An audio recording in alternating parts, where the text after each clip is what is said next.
Hey, good afternoon to you. 5:07 now. News Talk 105.9 WMAL, where we're making sense of the news. We're also making sense of solar eclipses. We'll be doing that with Jay Richards coming up at 5:30. You can join us at 888-630-9625. 888-630-WMAL. An eye-popping survey result this week. And no, it's not Donald Trump's success in the swing states, although that's been fun to look at. Scott Rasmussen is calling this the most terrifying poll result he's ever seen. Over at the news outlet Issues and Insights, they write this about what is going on among America's elite. They say earlier this year, pollster Scott Rasmussen asked voters a simple question. Would you rather have your candidate win by cheating or lose by playing fair? Think about that for a moment. Would you rather have your candidate, if it's Donald Trump, would you rather have him win by cheating to win the presidency or lose by playing fair? That's the question. The answers he got back, he told the Daily Signal, the Heritage Foundation, last week are, quote, the most terrifying poll result he's ever seen. Among all Americans, just 7%, only 7% said that they would want their candidate to cheat, to win by cheating. As Rasmussen put it, he'd rather see that number lower, but that's not bad. But here's the thing that stands out. More than a third of the elite 1% that he surveyed would condone cheating. A third of the elite said, cheat? Yes, please. Do that. I want Biden, cheat. When we talk about the elite, the survey data on this is super clear. They're Biden voters, the elite, the college educated, the filthy rich. They're Biden people. Among those who are, quote, politically obsessed, meaning they talk about politics every day, that number shot up to 69%. Keep in mind that this elite 1% group is overwhelmingly liberal, they write. According to Rasmussen, these are mainly well-educated urbanites, this is what I was just saying, who make more than $150,000 a year. So $150,000 and up. A third of those are saying, yes, cheat. And they think Joe Biden's doing a great job. Nearly 3/4 of them identify as Democrats. How about that? That's a big statement. People making over $150,000, 3/4 of that group in the United States, according to this survey data, identify as Democrats. They're also highly influential when it comes to policy. They're completely out of touch with everyday Americans. A few examples from the survey. Nearly 60% say there is too much individual freedom in America. 60% of the elites say there's too much freedom in our country. That's double the rate of all Americans. More than 2/3, 67%, favor rationing of energy and food to combat the threat of climate change. So the richest and by extension most influential people in our culture, they think that we should ration energy and food. And of course, that doesn't mean for them. The elite are not rationing energy and food for themselves. That's not how this works. No, you're the one at the end of the breadline. Nearly 3/4, 70% of the elites trust the government to do the right thing most of the time. More than 2/3, 67%, say teachers and other educational professionals should decide what children are taught rather than letting parents decide. In case you're wondering where all of our problems come from, look no further than all of this survey data. Isn't that wild? Too much freedom. We should ration energy and food. The government does the right thing most of the time. I trust them. 70% of the elites say that. 67% that say that teachers and educational professionals should decide what children are taught. Don't let parents be involved. And nearly 3/4, 74%, say they are financially better off than before COVID. 74% say they're financially better off. Now, that is not the picture that most people feel. 20% of the general public feels that way. Issues and Insights writes that these elites are also the people who are constantly wailing and gnashing their teeth about how Donald Trump is a, quote, grave threat to democracy. You can't turn on the television, open a newspaper, or go to any mainstream news site without being warned that, quote, democracy is on the ballot this November, or told that Trump is a wannabe dictator. His followers are semi-fascists, blah, blah, blah. I'm quoting from the article. Yet most of these same elites would be happy to see Biden and the Democratic Party rob and cheat to steal an election rather than let Trump win a second term in office. So there you go. So that's what the data show. You know, another survey this week I thought was really interesting, highlighted by a Republican by the name of Logan Dobson, is Marquette Law School poll taken over the last few weeks, checked to see if among people who are registered to vote, where do their sympathies lie? Who would they rather vote for, Donald Trump or Joe Biden? And they also surveyed people who are not registered to vote. So this is kind of a fascinating poll. And among those who are registered and certain to vote, Joe Biden has the edge at the moment, 52-48. This is according to Marquette Law School. Now, it may or may not be true. 52% Joe Biden, 48% Donald Trump. Registered and certain to vote. Registered but not certain to vote. This is people who are registered to vote but may or may not show up at the polls, may not send in a ballot. Donald Trump is winning by a wide margin, 56-44. There's a lesson in here, of course, for Republicans and conservative activists. You need to tell people to go to the polls. They need to vote. They need to overwhelm the election. Overwhelm the election. Whatever cheating or shenanigans can possibly be involved, overwhelm it. Overwhelm the polls. 56-44, Donald Trump wins among those who are registered but not certain to vote. Now, get ready for the next piece of data. Not registered. So people among Americans who are not registered but of voting age, they wildly support Trump. 64-36. Okay. So there's an obvious lesson in here. Get people registered. Get them registered to vote so that they can actually participate. And then if you have to, throw them in your car and drag them to the polls. Do what Scott Pressler's been doing. Showing up at all of these gun shows and churches all across the country, registering people to vote and getting them to turn out. That's the game. And Logan Dobson, again, who shared this data this week, I thought it was funny because he writes, expect Democrats to very subtly stop talking about how important it is to register new voters and increase turnout. And how actually voting is sort of lame if you think about it. Right? Maybe that's the plan. Hey, remember P. Diddy, who right now is in the center of like a total hellstorm. That guy Diddy, I think he was Puff Daddy back in the day. 2004, Sean Combs. 2004, wasn't that the year that he did Vote or Die? He was a Democrat turnout machine. He had this big T-shirt on he would wear. He would go to all these events. Vote or die, vote or die. And it was all about Democrats. They wanted to turn out the vote because that way they could get more Democrats to show up to the polls. And then they said that, P. Diddy was so influential. Maybe the reason the left is hassling P. Diddy this week is they want to take him off the board. It's like, hey, stop telling people to register. Stop telling people to vote. Because the people who are on the fence about voting and the people who aren't registered to vote, those people are all wildly for Donald Trump, according to the survey data. So we'll see. We'll see what that means in the end. But that's kind of a fascinating piece of data and all the more reason why Republicans should be working their tails off right now to get people registered and to the polls. And now I want to tell you a little bit about what's going on with the man who attempted to assassinate Brett Kavanaugh. It's been a while since we've talked about this guy. But there's a brand new report today out of the Washington Free Beacon that we should take a look at. It's written by our buddy, well, actually, I don't know Alex Schemmel very well. Have we had Alec on the show? But Alex Schemmel is one of the great reporters over at the Washington Free Beacon. And his headline today is Biden DOJ slow walks slam dunk case against man who allegedly tried to kill Justice Kavanaugh, baffling experts. Now, I don't know about you, but so many stories, I feel like I try to remember as many details as I can about these stories, especially somebody trying to assassinate a Supreme Court justice. But I didn't realize, as I was reading through this, I forgot that this guy apparently identified as a woman. Did you know that? The guy who tried to go to Brett Kavanaugh's house to kill him has, at least online, identified as a woman. He's been going on these various forums and saying that he's a chick. President Joe Biden's Department of Justice is dragging its feet in prosecuting Nicholas Roski, the man accused of trying to assassinate Supreme Court Justice Brett Kavanaugh, leaving legal experts perplexed about the slow-moving pace of the case.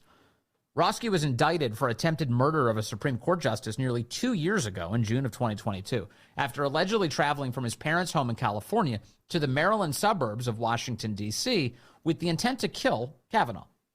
Roski, the Free Beacon writes, a biological male who identified in some online posts as a transgender woman, was upset over the leaked Supreme Court draft opinion overturning Roe versus Wade, according to court documents.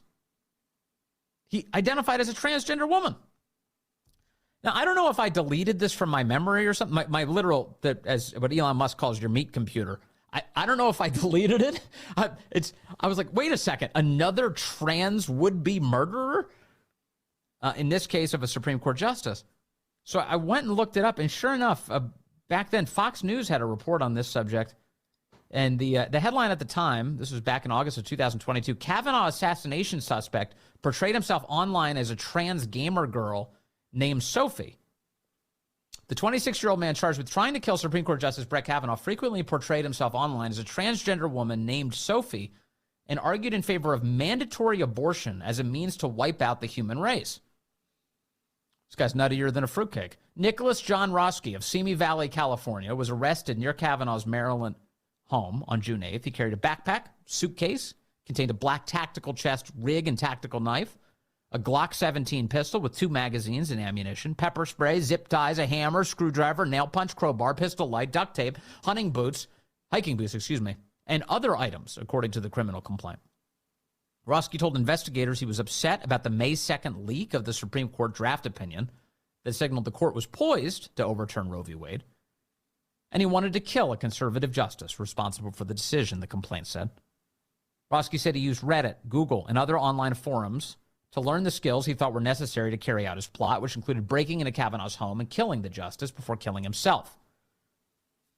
A recent FBI application for a search warrant said Roski's Reddit, Google, and Discord accounts all contained evidence of Roski threatening to murder a U.S. judge and attempting to assassinate a Supreme Court justice. He also wrote on February 22nd of 2021 under the name American Nick on Reddit, he wrote, quote, "I'm looking for a daddy to control my sexual life." This is what he said on Reddit. "Give me specific tasks to do while in lockup and or daily tasks." And then he went on to describe a number of sexual acts, which I'll spare you from. "Message me if you want me as your sexual," and then he goes on in more detail. In other posts, Roski called himself Sophie and then described himself as MTF, meaning male to female, and as F4F, meaning female seeking female. The multiple accounts listed by the FBI are traced to postings by Roski portraying himself as a trans gamer girl and sissy slave in wanted type ads, some seeking companionship and others seeking a sexual relationship, according to an analysis by Town Hall that was published. So in other words, like, this guy identified as a chick. I again, had missed this. But there you go. So the Biden Justice Department, according to Free Beacon, let's fast forward back to today, has been slow walking the entire case. The case, which one legal expert who spoke to the Washington Free Beacon called a slam dunk for federal prosecutors, has seen almost a dozen continuances since Roski last appeared in court in October of 2022. And still no plea has been reached or trial date set.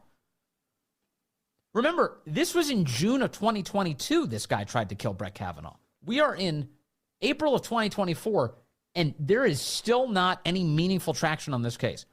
They launched charges against Donald Trump during this election cycle, and they're looking to imprison him this election cycle.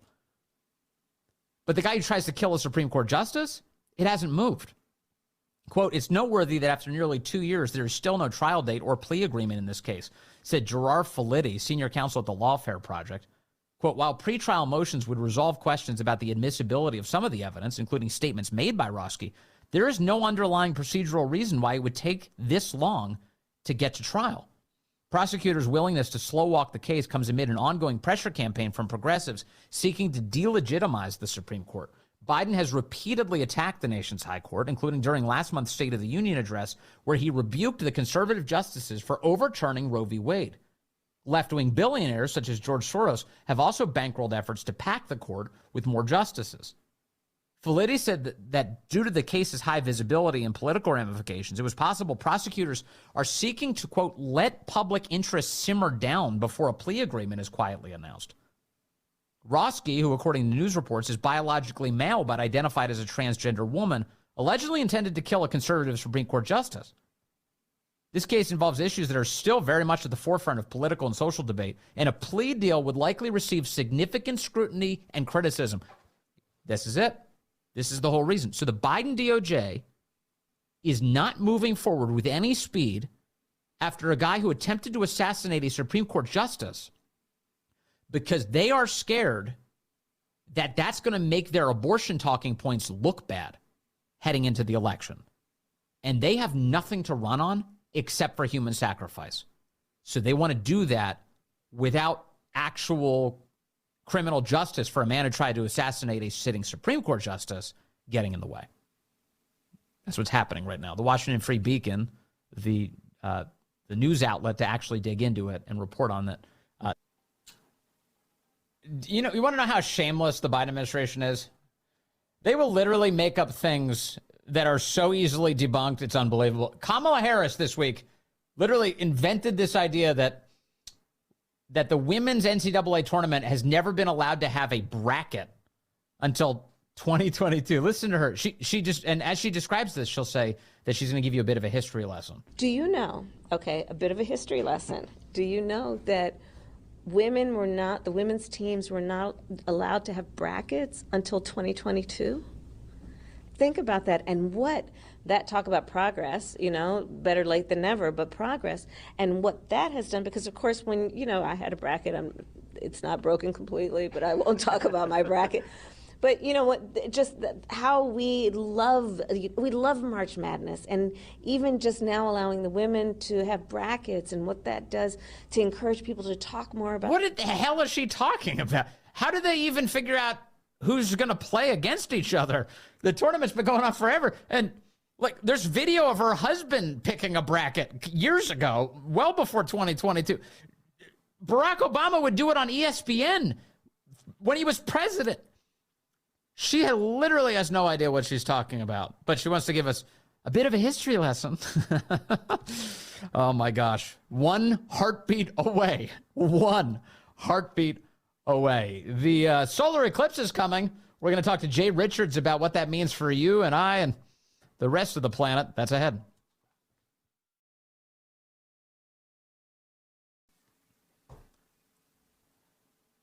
Hey, good afternoon to you. 534 here, News Talk 105.9 WMAL, where we're making sense of the news. You can join us at 888-630-9625, 888-630-WMAL. A solar eclipse is coming, a total solar eclipse set to cross North America on Monday. You have your glasses yet? You going to stare at this thing? Let's talk about what it means with Jay Richards, co-author of The Privileged Planet, How Our Place in the Cosmos is Designed for Discovery. Jay, great to have you with us. Thank you so much for taking some time out. Yeah, my pleasure, Vince. Good to be with you. So why do we get so fascinated with this celestial event? What is it about a solar eclipse that gets everybody so excited? Well, first of all, it doesn't happen very often in any particular place. So wherever you live, there's basically once every 300 years you get a total eclipse, which is an eclipse in which the moon passes in front of the sun and completely blocks the bright part of the sun. It only happens about once a year anywhere on the planet. So that's the just kind of celestial dynamics part. But I honestly think that there's something visceral about total eclipses. And so if you see people, I've viewed some, you might have an illiterate villager that is experiencing it and a PhD scientist from NASA, and they're all completely in awe, very often cheering and crying. And there's just something physical and visceral about the experience, including the darkness, including the fact that it gets 15 degrees colder almost immediately in the middle of the day, but just the weird and eerie match of these two completely different bodies of different sizes that are in our sky, but that match perfectly from our perspective on our surface. How perfectly do they match? Is it a matter of I guess it's almost like it's actually amazing.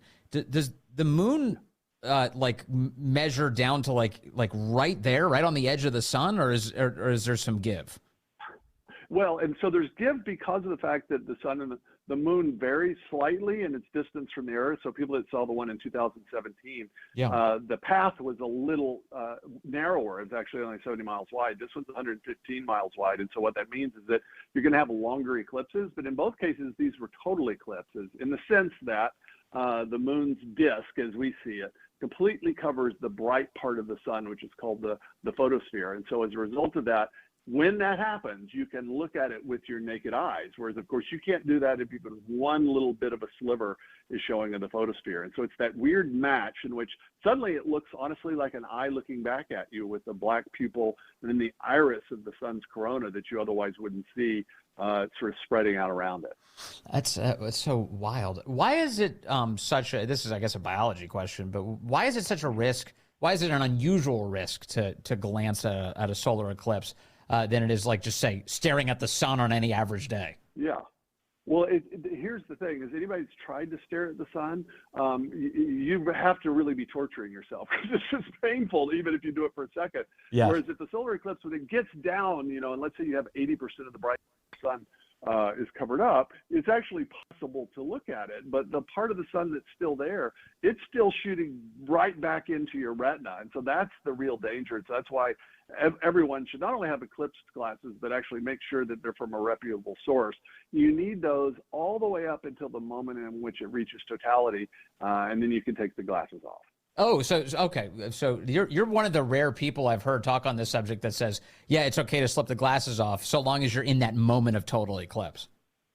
Absolutely. Just find out how long it is. In fact, you're really missing out not to do that. And so people will not say this because, I guess they're afraid people are going to be dumb, but you have smart listeners, Vince. And so the point is find out, depending on where you are, what the exact start and stop of totality is.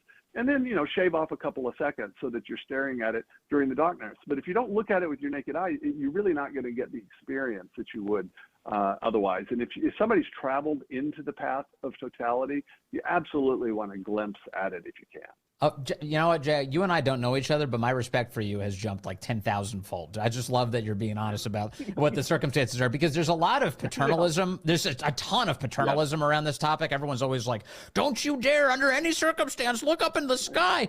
And it is a kind of an amazing moment. And you're right. When you started talking about how people kind of get maybe emotional about it, I don't know. In my view, the 2017 eclipse, my view was like, it just reminded me of my own mortality. I'm like, holy cow. Like, you kind of go about your life thinking that, humans are kind of the whole thing.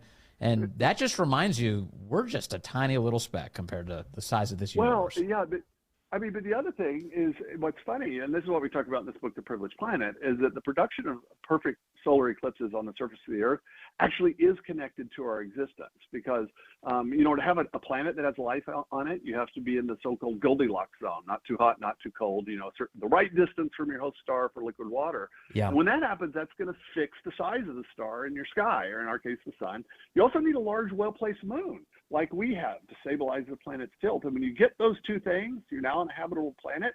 That produces perfect solar eclipses, and perfect solar eclipses, it turns out, are keys that helped astronomers unlock some of the mysteries of the universe. That's amazing. So are there other effects from a solar eclipse other than blocking the light for a short period of time? Are there measurable effects to the planet during that period? There are. And so I mentioned already the temperature drops really, really quickly, which is significant. There's, of course, gravity changes because you've got the lineup in one direction of the moon and the sun pulling. And, of course, the moon has important roles to play in tidal forces and things like that, as the sun does. So that's significant. So if I'm measuring my own vertical, that's the time to do it. I should be seeing how high I can jump at that moment. Yeah, that's right. Maybe this will add an extra millimeter if you have very precise instruments or something like that. But don't waste your time doing that when you can see the eclipse. Okay.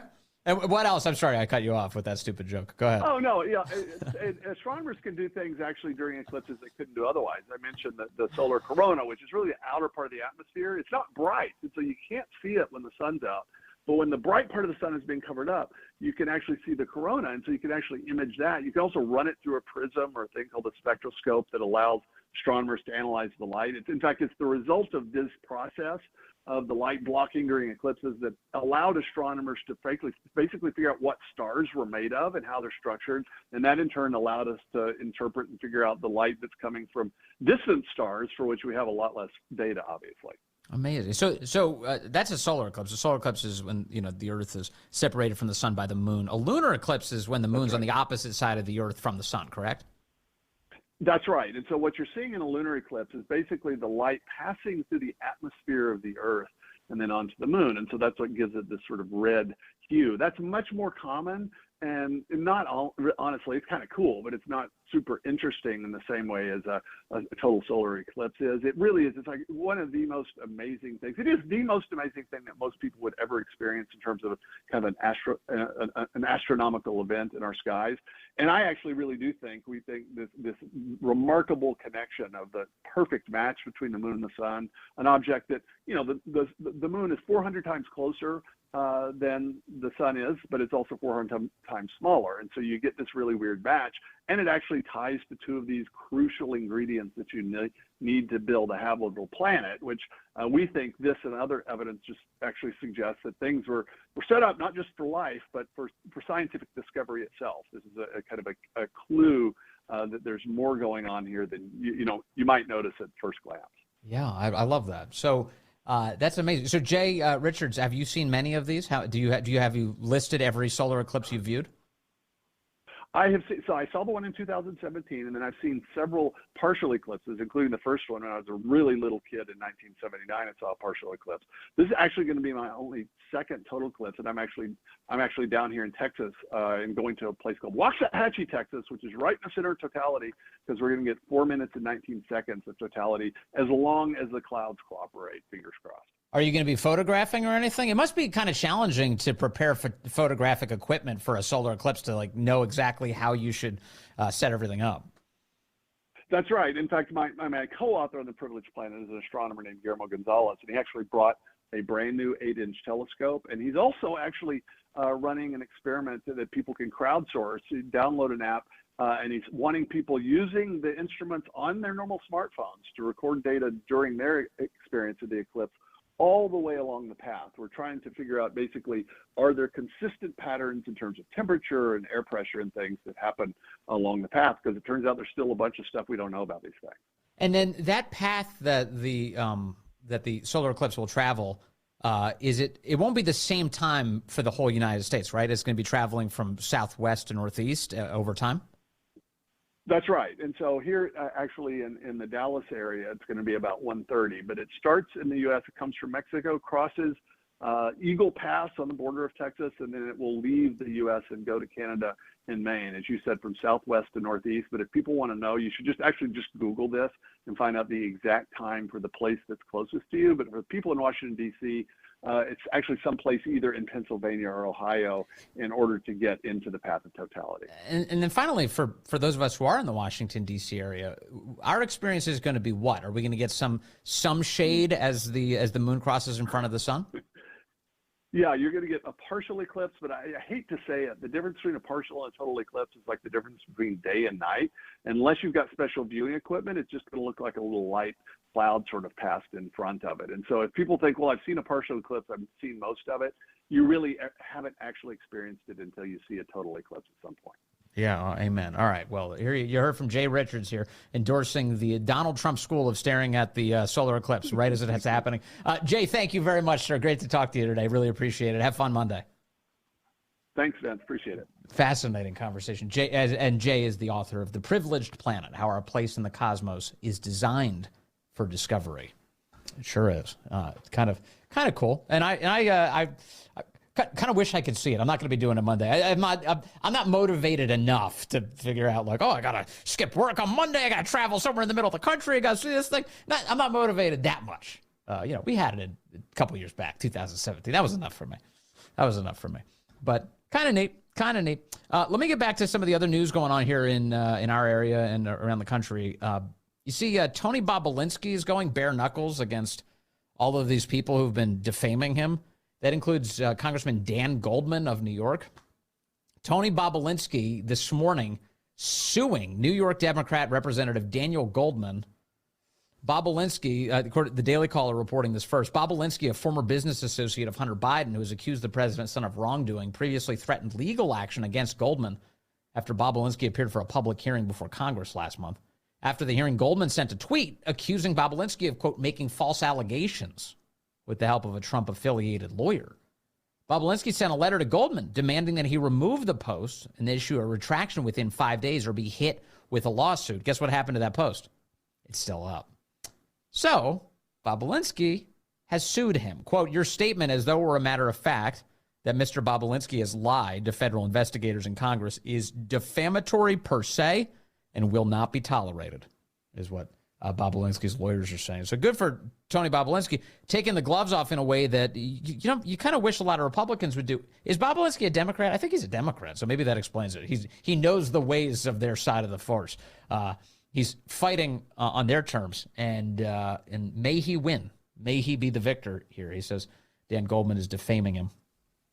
He's going after him. Another Democrat who's fighting against Democrats is Robert F. Kennedy Jr., who continues to campaign on a third-party ticket to Joe Biden's chagrin, or at least to the chagrin of his campaign. I don't know if Biden's aware of it. And something kind of hilarious is happening. Apparently, Democrats are spending a ton of money to hire protesters. This is not the first time they've done this, but right now they're doing it against RFK Jr. And I've been seeing some of this footage. It's really funny because it's just a bunch of random people who look totally unenthused to be there. They do not look excited at all. They're standing outside of RFK events, and they're holding signs attacking RFK and his running mate, and they're all written in the same exact handwriting. Every single sign is written with a Sharpie in the same exact handwriting, so it's quite obvious these signs were just handed out. And here's RFK this week talking about Joe Biden's efforts to attack him, his lazy efforts to attack him. Biden campaign now has $1.1 billion that it's raised. It's going to have $3 billion. It's double the biggest campaign in history. More is going to be spent on this presidential campaign. He's going to spend a lot of it. That is a lot of money. Wow, Biden must have been so successful as president. Trying to make sure I don't get on ballots. When I was a kid, my father's Democratic Party and John Kennedy's Democratic Party was fighting to make sure every American had the right to vote. Yeah. Today's Democratic Party is trying to end our right to vote, your right to vote for me. They're trying to get me off the ballot in this state. And for Trump. Millions and millions of dollars to do that. And also to slander, to lie. I mean, I was very happy today to see the protesters outside, and when our staff interviewed them, they said, yeah, we were all paid to be here. And their posters were all written by the same guy. One of them had a poster that said, shame on you, RFK, for stopping the COVID vaccine, which, by the way, I didn't do. He said, shame on you. And one of our staffers said, did you take the COVID vaccine? And he said, hell no. The sign said, shame on you for stopping the COVID vaccine. They literally asked the guy, did you take the COVID vax? He goes, hell no. These people are paid by these Democrats. And they all said, yeah, we were paid to be here. We don't care. But I'm glad, because I'm glad that the DNC and the White House are finally are doing something to help poor people in this country. A total scam. I love it. Anyway, RFK exposing it. Good for him. That's great. All right, let's see here. I want to share some information with you that I was never aware of about Donald Trump's time in office and his relationship with religion. I mean, I knew when Donald Trump came into office and he was supported by so many Christians all across the country, evangelicals especially, the left made a mockery of it. They acted like it was crazy. But the reality was, nobody thought that Donald Trump was like reading the Bible every day or anything. But what they did see was a guy who was going to defend religious liberty, which he did, and will again should he return to the Oval Office. Hillary was not going to be defending religious liberty at all. She was going to be attacking it, and Joe Biden has been attacking it. Joe Biden's FBI has been attacking Christians and Catholics and pro-lifers. They've been doing it with a reckless abandon. It's awful. It's awful. And something I just learned about Trump's presidency, came courtesy of Mick Mulvaney, who just wrote a piece in the Wall Street Journal this past week called What Trump Did for the Faithful. And he says that back in February of 2018, he was the director of the Office of Management and Budget, of course. And just before Lent, he asked the White House Chief of Staff, at that point John Kelly, to relay to the president what Mick later learned was an unprecedented request, a Catholic Mass in the old executive office building on Ash Wednesday. He said, I did that in large part because Lent typically falls during crunch time for budgeteers. I knew there was at least a small group of practicing Catholics who might want to attend Mass and receive ashes that day, but who might not be able to because of work. Mr. Trump approved the request. The result was stunning, he said. More than 100 people showed up to the first Mass in the history of the White House compound. It had never been done before inside the White House compound. Not all of them were from the White House. Dozens were career staffers from the nearby federal agencies who worked under President Obama and now serve in the Biden administration. He said the Mass was so successful it continued roughly every other week until it was shut down for COVID in March of 2020. When Mr. Biden took office, I encouraged members of his transition team to resume the services. I pointed out that the benefit wasn't limited to Catholics. After the Mass started, Protestant, Muslim, Jewish services were all also held on the White House campus grounds. He reminded the Biden people that many of those worshipers weren't Trump people. They were simply people who wanted religion in their daily lives. The Biden team responded by saying, well, yeah, after COVID, maybe. He says, it's now long after COVID. And as you can probably guess, neither the Mass or any religious service has resumed at the White House compound. What a fascinating detail about the Trump years. Hey, make sure to check out our podcast, will you? The Vince Coglianese Show podcast. If you like more information on the way that the left is trying to destroy, say, Donald Trump's attorneys and debanking them and trying to get some answers on which banks are turning against you and the rest of the American people, it's all on the Vince Coglianese Show podcast. We'll keep asking the questions and bringing you the answers. The great one, Mark Levin, up next here.